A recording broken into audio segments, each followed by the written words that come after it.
Здравствуйте, дорогие друзья! Это видео является логическим продолжением моего предыдущего видео под номером 639, в котором речь идет о, я считаю, важнейшей эпохальной статье в издании Business Insider, которая может означать существенные изменения в лучшую сторону политики Соединенных Штатов и, наверное, Евросоюза в отношении ситуации в Украине. Итак, я продолжаю. Интересно, тут автор настолько был откровенен, что у него практически здесь нет анонимных источников. Один из его источников здесь – это бывший посол Соединенных Штатов в Украине Уильям Тейлор. Замечательный человек, замечательный политик, дипломат. Один из самых больших друзей Украины в Вашингтоне, который как зверь борется здесь чуть ли не каждый день на всех телеканалах за интересы Украины, за выделение ей помощи. Да вот что он сказал автору. Зеленский зависит от Ермака и зависит очень сильно. Во время президентства Трампа Ермак, тогда еще советник Зеленского, был направлен на встречу с Руди Джулиани, который от имени Трампа добивался в Киеве расследования связей Хантера Байдена с украинской энергетической компанией Бурисма. Я вам рассказывал эту историю. Правда, автор не знает, что по результатам вот этой закулисной деятельности Ермака и Джулиани Ермак открыл в Киеве 5 уголовных дел на Байдена. Ну, они формально по Бурисме, но там главная цель это был Байден. И в Соединенных Штатах, сколько Трамп был президентом, не нашли никаких доказательств коррумпированности Байдена. И сейчас до сих пор не нашли, сейчас их нет. Сейчас они, республиканцы, по-прежнему ищут. И на Украине, насколько я понимаю, ни черта не нашли. Потому что надо доказать, что если Хантер коррумпированный, где-то плохим способом заработал деньги, нужно доказать, что эти деньги поступили Байдену в результате того, что он делал какие-то услуги для Хантера. До сих пор этого ничего нет. Но 5 уголовных дел открыто, и, насколько я слышал, некоторые из них не закрыты до сих пор. Вы представляете? То есть я поражаюсь. Какой человечище Байден, что в этих условиях давать еще туда деньги, где на него завели уголовные дела. Ну, пустышки. Тем не менее. Ну и эта пара, как пишет автор, Зеленский, Ермак, это главная пара, которая сейчас как бы сверху всего того, что происходит. И Тейлор ему говорит, что вот в этой паре ведущий все-таки Зеленский. Что касается Ермака, говорит он, что вы, несомненно, слышали истории, сказал мне Тейлор с усмешкой. Я слышал некоторые из них. Имею основание полагать, господа, что это истории про Оман и про агента Козыря. Но дальше автор пишет.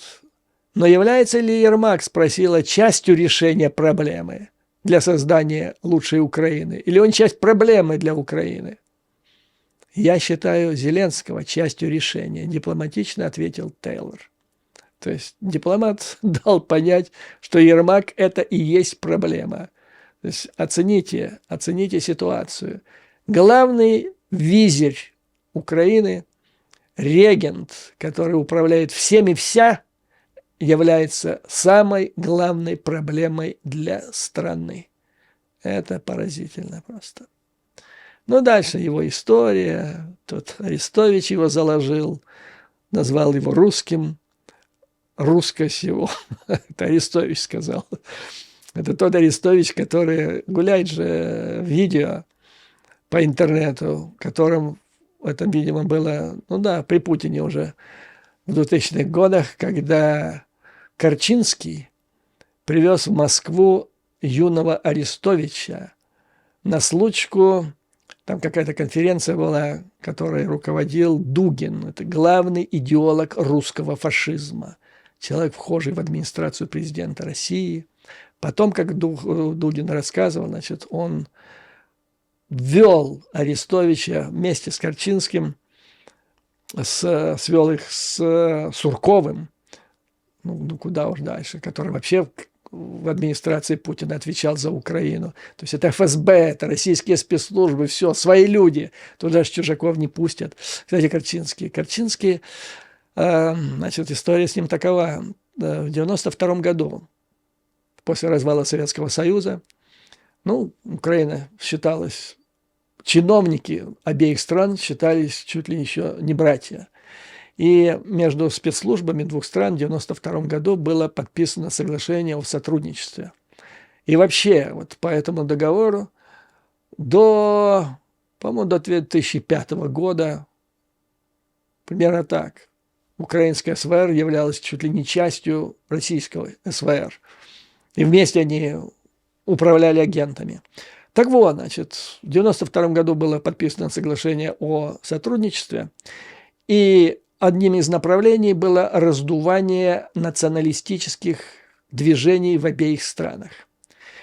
В России это было русское национальное единство, которое создано КГБ, это уже даже не секрет. То есть начали их создавать КГБ, а продолжила ФСК, а потом ФСБ. И на это дело запустили агента-провокатора Корчинского, который как бы изнутри, значит, должен был работать в этом деле и довести его до абсурда, так называемое националистическое движение в Украине. И добились этого всего, потому что в начале, да не то что в начале, вообще в 90-х годах вопрос о националистическом движении в Украине был один из самых острых. Была передача «60 минут» CBS по этому поводу.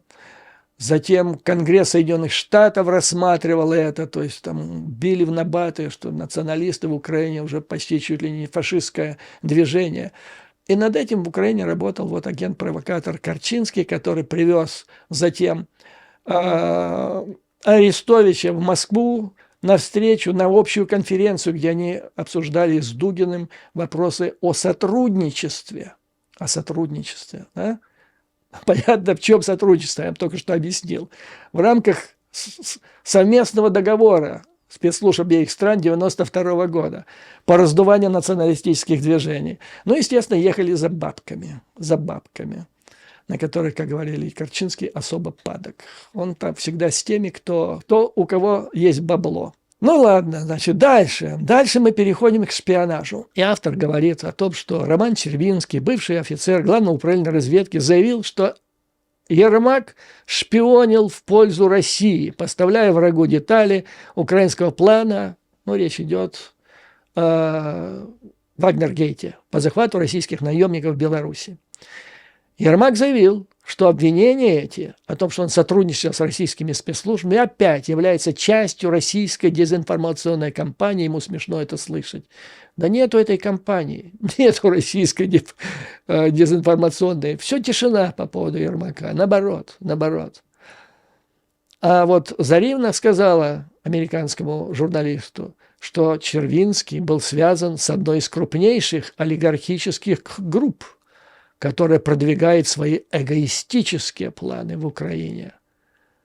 Зверский отлуп дала, да? Но она не назвала такую группу, а также СБУ не назвала. Что же это за группа была, с которой якобы сотрудничал Червинский? А потом, значит, Заривна сказала, сейчас мы опровергнем. И дала возможность автору статьи пообщаться с Будановым. То есть Кирилл Буданов должен был полностью снять вопрос о том, что Ермак сотрудничал с российскими спецслужбами. Что же делает Буданов? Значит, они по Зуму общаются. Буданов сообщает, что исчерпывающее, слушайте внимательно, что исчерпывающее внутреннее расследование окончательно доказало, что обвинение Червинского в адрес Ермака как российского шпиона было ложным. Имею несколько вопросов, как говорится, по этому поводу. Какое внутреннее расследование?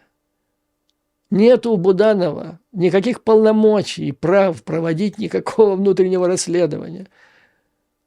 Он вообще, его ведомство к этому делу не имеет ни с какого бока абсолютно. Уж если кто-то должен был проводить, так это СБУ. Но при чем здесь Буданов? То есть это полная фанера, понимаете? И дальше, что говорит Буданов? Он сообщил мне, пишет журналист, как журналист, говорит Буданов, я надеюсь, что вы сделаете максимум в своем ремесле, чтобы не создавать еще один информационный прецедент, которым воспользуются русские. То есть он фактически выразил пожелание, чтобы американский журналист не писал об этом статью. Ну, получив такое предложение, я думаю, вот, к счастью, надо сказать, что американский журналист, которого он вряд ли еще раз пустит в Украину, я боюсь, но он, наверное, укрепился в своем желании довести дело до конца. То есть для любого западного журналиста, когда сотрудник спецслужб другого государства просит тебя что-то не делать, это уже красный флаг. То есть тебя уже просят сделать то, чего нельзя делать. Прикрыть то, что нельзя прикрывать. Короче говоря, это полный провал. Полный провал Буданова, потому что он заверил в том, чего он никогда не мог делать. Никакого внутреннего расследования проводить он не мог. Ничего он по этому поводу не знает и установить не мог. И вообще вы мне скажите, вот установи, что это, еще раз процитирую, это якобы мифическое внутреннее расследование окончательно доказало, что обвинение Червинского в адрес Ермака как российского шпиона было ложным. Окончательно доказало. Вот где это доказательство? Что такое, что может быть доказательство, что Ермак не является агентом? Путин должен мамой поклясться, а Патрушев на крови тоже поклясться. Или печатем, или на гербовой бумаге им написать в Кремле должны, что Ермак не является нашим агентом. Печать, штамп, подпись Путина и идиотизм. Дальше. Коррупцию, которая, казалось, окружала Ермака. Значит, до войны Ермак подвергался нападкам или критике за коррупцию, которая окружала его. Но тут вспоминают как историю с его братом Денисом, как он продавал должности. Опять-таки Андрей Ермак настаивает на своей непричастности, писала газета «Киев-Пост». И его брат действовал независимо. Но это же издание, это же газета осудила Ермака за то, что было названо бестактным проявлением показного поведения. Он приобрел в результате бесед своего брата Мерседес стоимостью более $100 000. Ну, Зарина сказал, он богатый человек, бизнесмен, поэтому бог с ним. Но журналист не знал, или если знал, не упомянул, что вот этот человек, который, как оказалось, снял на пленку разговор этого брата Ермака, который продавал должности, Ермак послал его на смерть. Он послал его туда и, видимо, дал указания, потому что человека, вот по свидетельству тех, кто там присутствовал, его долго и упорно посылали в самые такие места на фронте, где его не могли не убить, и его убили. То есть Ермак расплатился за эти нападки и разоблачения. Зафиксируем. Его критиковали, но когда началось полномасштабное вторжение, Ермак-гейт быстро сошел на нет. Ну, естественно, и западная пресса, неравнодушная к рассказам о героической Украине в осаде, ведущая героическую борьбу против захватчиков, старалась отвести глаза от грязных предвоенных историй, связанных с ближайшим советником Зеленского. Вот это и объясняет тоже многое, почему до сих пор в средствах массовой информации Соединенных Штатов все это скрывалось, хотя знали это, ЦРУ давно знало, еще до начала этого вторжения. Следовательно, и высокопоставленные, хорошие, опытные журналисты тоже об этом все знали, но старались отвести глаза от грязных историй, в которых был замешан Ермак и другие коррупционеры. То есть вот тот же Ермак, он воспользовался вот этим разворотом западных средств массовой информации и использовал это для того, чтобы творить свои черные дела.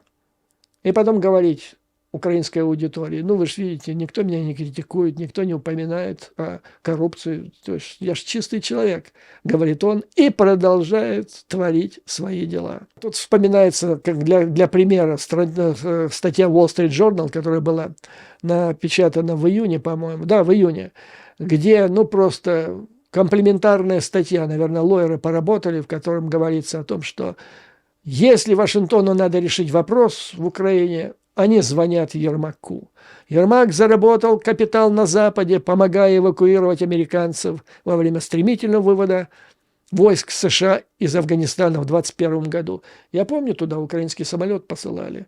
Да, там, я, насколько понимаю, украинский спецназ все это помогал делать. А причем здесь Ермак? То есть ему лепили даже то, чего он не делал. Там не упомянули в этой статье скандал с его братом, не обвинение Червинского, что он служил российским агентом. Вместо этого журнал Wall Street Journal, газета, упомянула о стремлении Ермака перестроить громоздкую бюрократию президентской администрации. Идиоты. То есть громоздкую перестроил. Сейчас, говорят, у него где-то около 85 человек, которые являются официальными и неофициальными его советниками или помощниками. Он перестроил громоздкую канцелярию. Дальше автор пишет. Человек, которого киевские критики считали лицом политической коррупции в стране, начал прославляться в западных средствах массовой информации как поборник хорошего правительства. Вот вам парадокс, да? То есть он пользовался, то есть люди погибали на фронте, и это использовалось для того, чтобы сделать алиби для Ермака и его шоблы. Это поразительный цинизм. Ну, дальше рассказывается здесь история о олигархах в Украине, о том, как Украина превратилась в самую бедную страну Европы благодаря или из-за олигархов, у которой ВВП на душу населения на 8% меньше, чем в Молдове, которая занимает второе место по бедности. Рассказывается тут про Коломойского, о том, что его посадили, то есть кинули. И вот интересно, некоторые инсайдеры считают, что Зеленский, посадив Коломойского, бросил Вашингтону кость, чтобы доказать, что он серьезно настроен на борьбу с коррупцией. Но другие рассматривали арест Коломойского как хитрую операцию клана Ермака по устранению конкурента. Один из главных заместителей Ермака, Олег Татаров, курирует СБУ. Татаров сам был обвинен в коррупции. Так, генеральный директор одной из крупнейших строительных фирм Украины рассказал Reuters, что Татаров подкупал государственных чиновников рулонами американских денег, чтобы получить одобрение строительных проектов. Естественно, Татаров отрицает свою вину. И как Ермак говорит, что это политические оппоненты. Да, Ермак говорит, что это Россия на него клевещет. А на Татарова клевещут политические оппоненты, пытаются свести с ним счеты. Но Ермак, в свою очередь, настаивает на том, что Зеленский не терпит коррупции. Автор пишет, что Ермак создает олигархический клан с помощью таких сомнительных чиновников, как Татаров. И вот те, которые критикуют его за это, они видят, что это он делает, и критикуют, это, как правило, те граждане Украины, которые ориентированы на Запад, куда официально вся Украина ориентирована. Они хорошо образованы, они свободно говорят по-английски и чувствуют себя как дома в Европе и Америке. То есть есть люди, которые хотят реальной интеграции, а вот эти, получается, в другом лагере. Ермак и его команда, они в это время строят путинский Мордор, то есть тянут Украину совсем не туда, за что она сейчас воюет. Как сказал один из источников журналисту, Зеленский упустил историческую возможность сместить жуликов и идиотов, которые контролировали правительство на всех уровнях. По словам источников, вместо этого он использует военное положение, чтобы увековечить свое собственное правление. Далее рассказывается, каким образом, пока народ воюет, каким образом Ермак с компанией устанавливают контроль над государственными ресурсами, над государственными крупнейшими компаниями. То же самое, что начал делать Путин, когда он закатал Ходорковского, захватил ЮКОС, ну и потом пошло-поехало с другими компаниями. Так вот, с начала войны, то есть полномасштабного вторжения, контроль над энергетическим сектором захватил зарождающийся вот этот олигархический клан во главе с Ермаком. Уже пишут олигархический клан. Согласно указу о национальной безопасности, который издал Зеленский, государство получило в полную собственность Укрнафту и другие стратегически важные компании. Возможно, конечно, во время войны эта мера имела смысл в качестве временным необходимым злом, чтобы обеспечить армию нефтью и другими жизненно важными ресурсами. Но тут вопрос, а почему не установить на ней контроль, не создали надлежащий наблюдательный совет, не установили никакого контроля, то есть чиновный люд, назначенный Ермаком, мог там делать все, что угодно. И, как говорит источник, автору, это была создана идеальная среда для коррупции. Рассказывают тут же про Ростислава Шурму, который выполняет, я все цитирую, который выполняет функции кассира для Ермака и управления делами президента. Его также называли строителем мини-империи. Дальше автор пишет, значит, проведя вот эту всю работу в Киеве, получил всю эту информацию, он вернулся вернулся в Штаты, и ему было трудно отмахнуться от широко распространенных опасений по поводу прихода к власти новой олигархии путинского образца. Действительно ли Украина даже при президенте Зеленском, выступающем формально, внешне против олигархов, так сильно отличается от России и других постсоветских стран, где контролируемые государством компании служат печально известным убежищем для выкачивания важнейших активов. Вот зачем это все делается. Возможно, команда Зеленского и Ермака создает свой собственный клан, чтобы, по сути, вытеснить олигархов, сказал один из западных банкиров, имеющий опыт работы в Украине. Официальные лица в Вашингтоне, безусловно, обеспокоены тем, что американские налоговые доллары исчезают в кроличьей норе украинской коррупции. Ну, дальше, значит, он проехался здесь по американским так называемым надзирательным органам. Тут одна, значит, дама, Латиша Лавгейер, директор по международным делам и торговле, в управлении правительственной отчетности сказала, что очень мы обеспокоены, как бы там коррупции не было. И каждый месяц мы проводим, Конгресс участвует, ежемесячные совещания, колоссальная работа. И там участвует и Госдеп, Министерство обороны, все участвуют. Но потом автор говорит, но я там был. Да, и вроде все нормально, все под контролем, говорит Латиша. Но автор ей отвечает, но в Украине, похоже, зарождается новый олигархический режим с центром власти в администрации президента. Она воздержалась от комментариев. По ее словам, ее команда еще не ступила на землю Украины. То есть у них весь контроль заключался в чем до последнего времени? В том, что они проводили совещания здесь, не имея понятия о том, о чем журналист узнав, побывав неделю в Киеве. И дальше его фактически вывод. Худший сценарий для Украины – это очень-очень плохая история. Заключается в том, что олигархический уклон Ермака усилится до такой степени, что Вашингтон и союзники в Европе откажутся как от продолжения военной помощи, так и от планов влить в страну огромные суммы помощи на послевоенное восстановление. В ответ правительство Зеленского откроет еще одну печальную главу коррумпированного паразитического правления на постсоветской Украине. Членство в Европейском Союзе станет несбыточной мечтой. Отчаявшиеся граждане обратятся к насилию в попытке свергнуть своих угнетателей.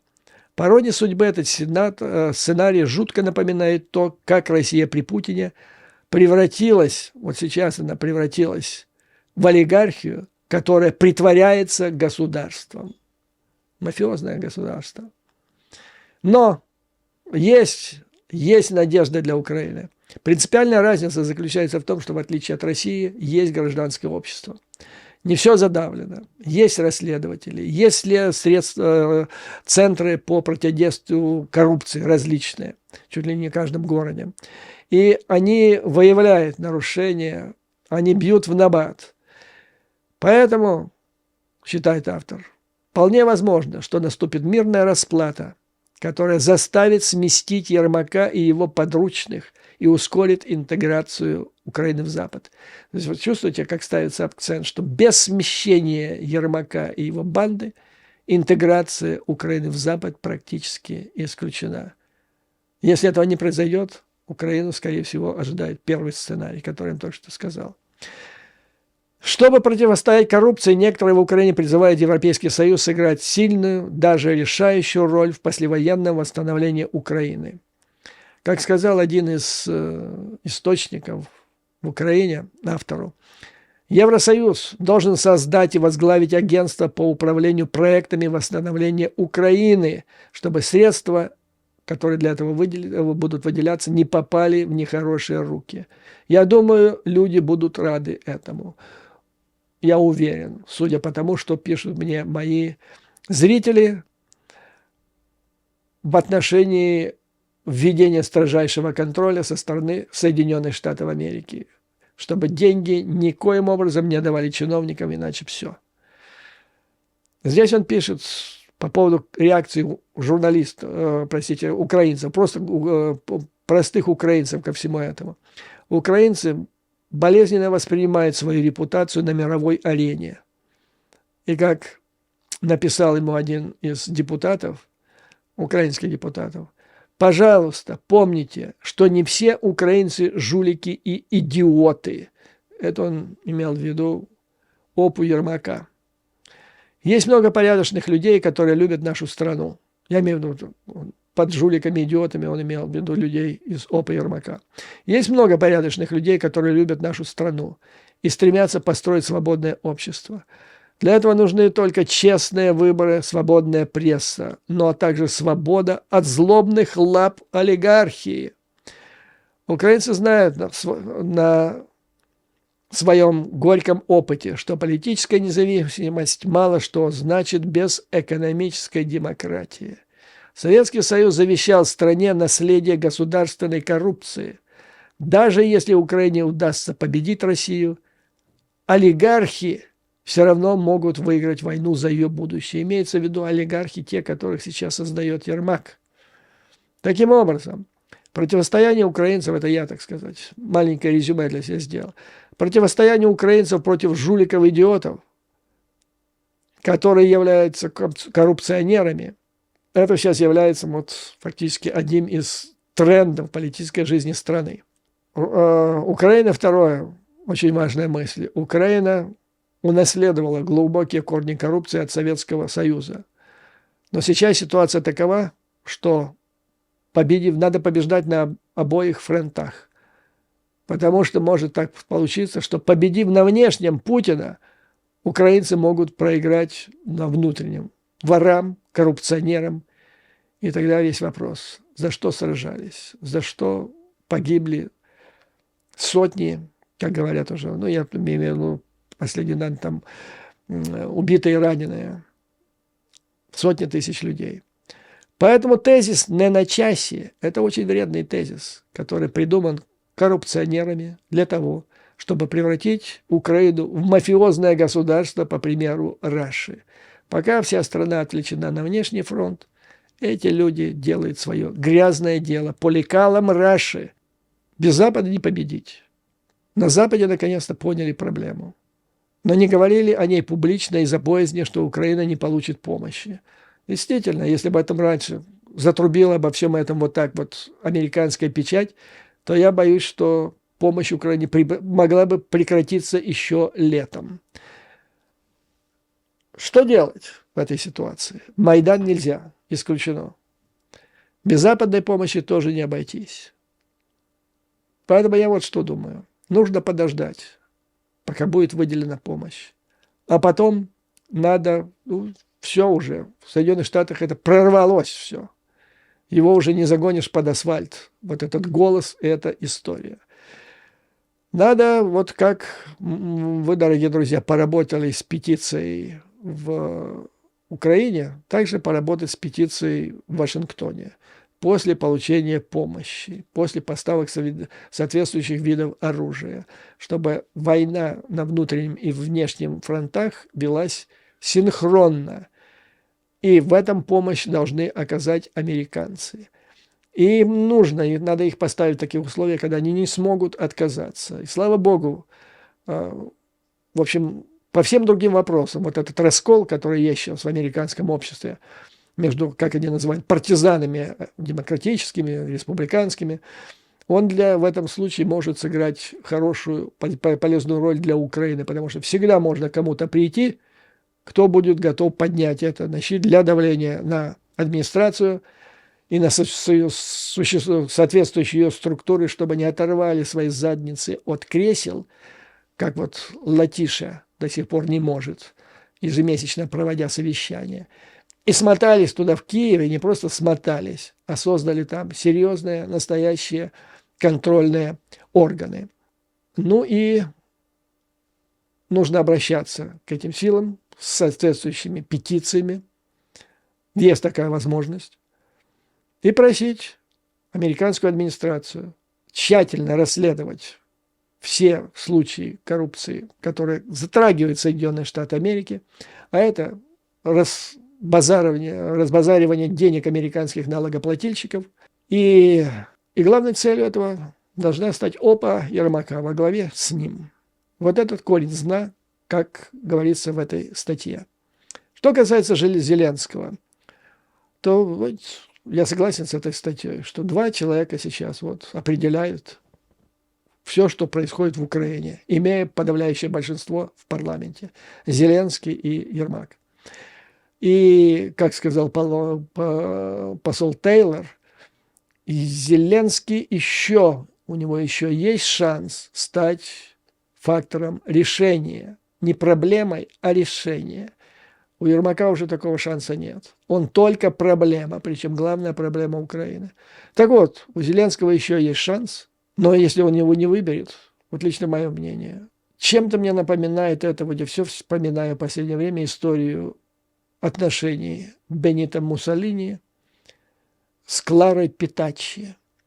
И когда уже было так понятно, что конец фашистского режима Муссолини и его самого уже близок, и вся ее семья уже говорила: да откажись ты от этого болвана лысого, уйди от него, тебе надо о тебе думать. Но она говорила, что я уйду только с ним.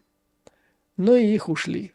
И как их ушли самым страшным образом, вы можете почитать где угодно, даже в Википедии. Так вот, у Зеленского еще есть шанс остаться Черчиллем или превратиться в Клару Питаччи. Хотелось бы, чтобы он выбрал первый путь. И на этом, дорогие друзья, позвольте закончить это видео, затянувшееся. Надеюсь, что оно будет вам полезным в плане понимания, что сейчас происходит в Украине, в Соединенных Штатах Америки и вот вообще в треугольнике США, Евросоюз, Украина. Я думаю, что несмотря на всю боль, которую многие из вас, возможно, испытают, и стыд, и гнев, это позитивное явление, потому что для того, чтобы с чем-то бороться, нужно его сначала назвать. Сначала, помните, было слово. То есть мы на правильном пути.